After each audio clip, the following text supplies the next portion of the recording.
Oke, assalamualaikum warahmatullahi wabarakatuh, sahabat trading analisa. Kita analisa ulang kembali ya untuk Virgol kali ini. Yang kemarin saya ada analisa untuk melakukan open posisi sell di area-area yang sudah saya tentukan di video sebelumnya ya. Oke, jika kita lihat di time frame daily ini ya, di sini ada reject ya di area sini, ada reject yang sangat kuat ya. Di sini ada pembentukan CP1B. Apakah CP1B ini akan direspon nantinya setelah dia koreksi turun ke bawah ya. Jadi kita perlu analisa untuk di time frame kecilnya ya. Sebenarnya analisa untuk hari ini masih tetap ya kayak di video sebelumnya ya. Dan saya tidak merubah untuk analisa kali ini ya, karena yang kemarin itu di area-area sini sudah di break ya, di area-area sini sudah di break, dan ini indikasinya market akan melakukan penurunan ya, akan melakukan penurunan. Jadi analisa saya seperti itu ya. Di sini ada candle CP1 sell ya, dia sudah mencapai level 161 kemarin itu ya. Di sini ada rally, base rally ya. Di sini market sangat merespon base di time frame H4 ini, lalu dia kembali ke titik semula atau kembali naik lagi ya. Dan di sini adalah area-area yang kita tandai kemarin ya, yang sudah saya marking seperti ini. Ini area untuk kita open posisi sell, dan ini area untuk kita open posisi buy-nya ya. Tapi jika kita sell tentu take profit kita bisa ambil take profit 1 dan take profit 2 ini ya. Ini analisa saya seperti itu. Oke, di time frame H4 kemarin sudah saya jelaskan ya. Di sini ada setup CP1 sell ya. Saya mengukur sampai di sini ya, CP1 sell-nya. Sebenarnya ini sudah break di sini ya. Di sini sudah break, tapi saya mengambil di area sini. Ingat ya, Fibo Musang itu bukan untuk konfirmasi, tapi Fibo Musang itu untuk acuan kita area-area SND di level-level Fibo Musang ya. Jadi pada intinya Fibo Musang itu kita hanya untuk melihat ya di area-area ini, level-level ini kita hanya melihat area SND-nya ya. Jadi di sini ada SND di level-level Fibo Musang ya. Di sini di level 161 ini SND-nya berada di sini ya. Di level 261 ini ada di sini. Dan yang kemarin itu saya jelaskan bahwa di sini SND-nya itu sebenarnya di time frame H4 ini sebenarnya sangat besar ya, karena ini terbentuk sebuah doji dan shadow-nya itu sangat panjang. Ini sebenarnya adalah area-area demand-nya ya, area-area demand-nya, dan demand ini bertepatan dengan level 261 ya. Begitu juga dengan demand yang ini ya, demand yang ini bertepatan dengan level 161 ya. Di situ hanya menunjukkan area-area SND yang berpotensi untuk memantulkan harga. Jadi bukan sebuah konfirmasi ya. Oke. Di sini saya hapus dulu untuk Fibo Musangnya ya. Nah, di sini kita bisa ganti time frame ya. Karena kemarin itu kita marking area-area supply-nya di sini ya, area supply yang kita marking, dan di video sebelumnya juga sudah saya jelaskan ya cara-cara marking kita ya di area sini, karena ini area demand-nya dan ini area supply-nya ya. Jadi kita marking di base H4 itu seperti ini ya. Kita marking dulu di time frame H4, kemudian kita ganti sebentar. Kemudian kita ganti time frame H1 ya, kita ganti time frame di H1 ya. Di time frame H1 kita kecilkan lagi zone area entry kita ya. Kita kecilkan di area SNR US-nya. Ini adalah bagian dari SNR US ya. Di sini sebenarnya area supply-nya itu sudah tidak fresh ya. Di area sini ini tidak fresh, ini supply-nya ini. Tapi itu adalah area-area SNR US yang perlu kita marking untuk sementara ini ya. Karena jika dilihat di belakangnya di sini juga sudah tidak fresh lagi ya, seperti itu. Dan untuk untuk buy-nya ya, untuk buy-nya kita marking seperti ini ya. Di sini ada SNR US yang sudah saya jelaskan kemarin ya. Di sini dan di sini ada 3 SNR US. Yang pertama di sini sudah direspon yang bertepatan dengan demand di time frame H4 tadi ya. Jadi kita bisa lakukan marking seperti itu. Lalu kita kecilkan di time frame M30 ya. Jadi lebih detailnya itu di video sebelumnya ya. Nah, biasanya di sini juga ada yang bertanya. Nah, di sini ada setup dominan breakback ya. Setup dominan breakback. Apakah setup ini nantinya nggak direspon? Nah, seperti itu. Nah, bisa saja setup ini direspon ya, bisa saja setup ini direspon.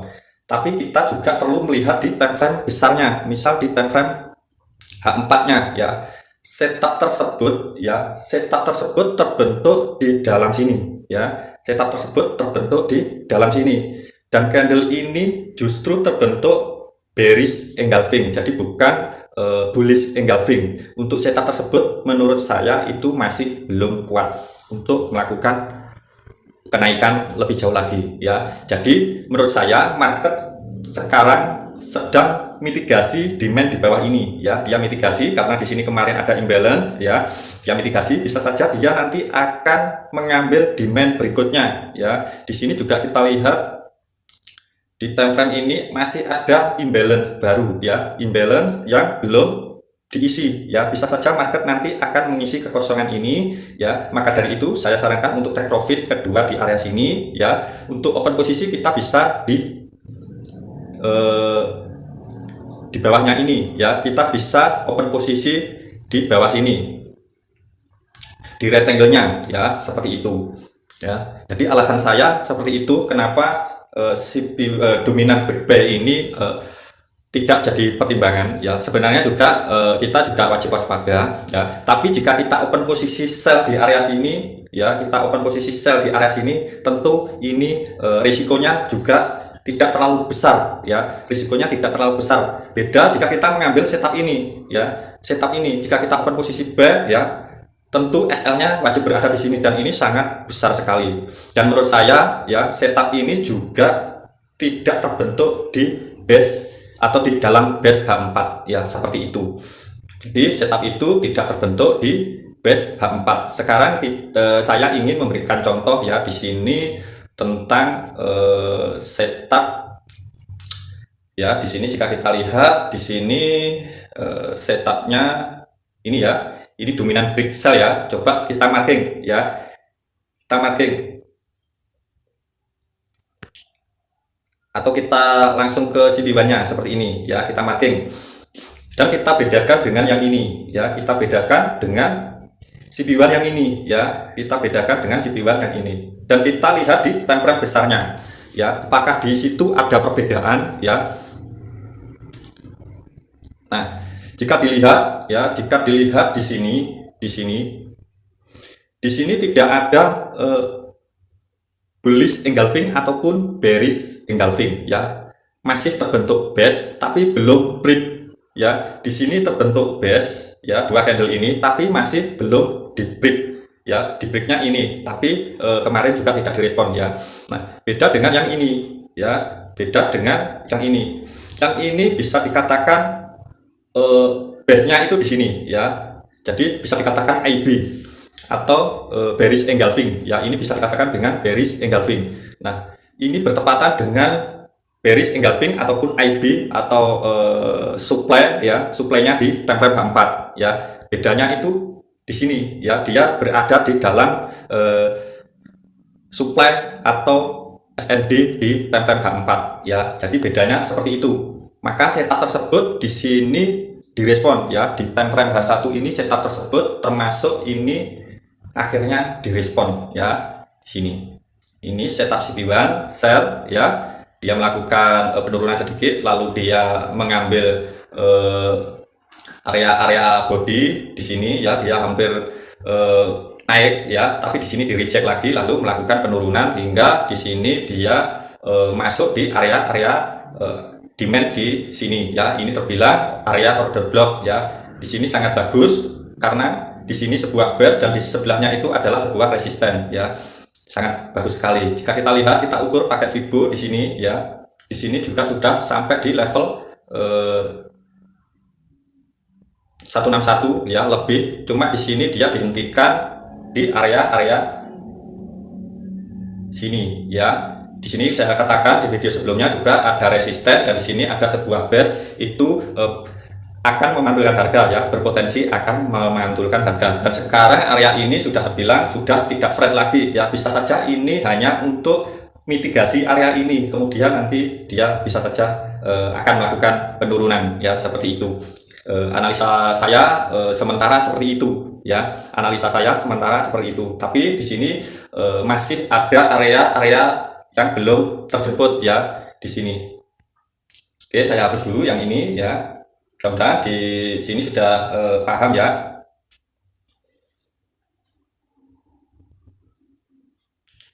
Kita ganti time frame di M30 ya, kita ganti time frame di M30, dan kita tahu ya di pergol ini ya, time frame M30 juga memiliki reaksi ya. Di sini kemarin juga jika kita lihat di sini dia bertepatan dengan area demand time frame M30 ya. Di sini dia melakukan reaksi ya, seperti itu. Jadi kemungkinan market untuk sekarang itu masih bermain-main di sini ya. Lalu nanti bisa saja melakukan penurunan ya besok. Ini menurut saya besok malam ya, besok malam di jam-jam malam itu ada indikasi penurunan jika saya lihat di fundamentalnya ya. Untuk hari Senin ini di fundamental tidak terlalu agresif ya, jadi market masih slow seperti itu ya. Jadi untuk open posisi sell kita masih belum terlambat ya, kita bisa menunggu, masih bisa menunggu di area-area sini ya, di area-area ini.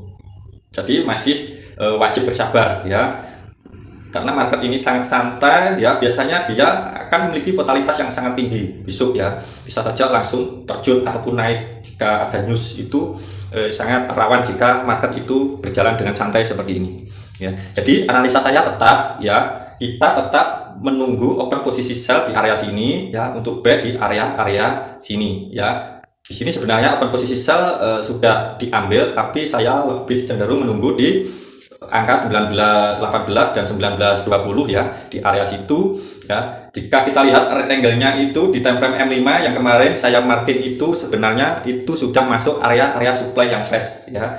Di sini ya, di sini market sudah masuk di area-area supply yang fresh.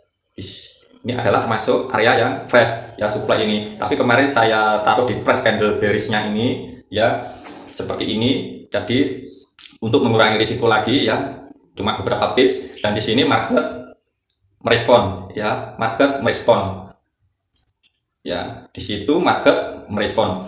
Untuk garis horizontalnya sendiri di situ kemarin saya mengukur di time frame M30, di situ ada setup buy ya. Jika setup buy ini saya ambil karena ini time frame kecil ya, bisa saja time frame kecil itu dia bertindak sebagai pullback-nya ya. Di sini bisa bertindak sebagai pullback-nya. Ini adalah dominan break buy ya. Jika kita ukur dominan break buy-nya ini, nah garis horizontal kemarin itu adalah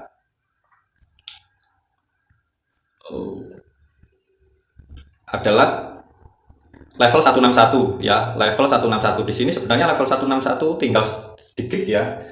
Ini bisa dikatakan sudah sampai sebenarnya ya. Tapi menurut saya ini masih berpotensi untuk diambil ya, masih berpotensi untuk diambil. Coba saya lihat di sini. Ini masih 1917 ya.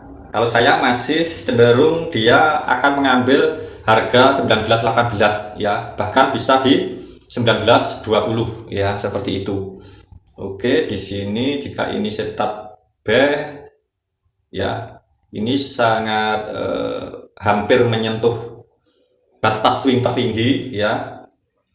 Berarti kita wajib menaruh SL ada beberapa pips di area sini ya. Ada 30 pip bisa ya. Untuk take profit kita itu di area-area ini ya. Pertama di sini, kedua di area-area sini. Ya, coba kita ganti di time frame H1.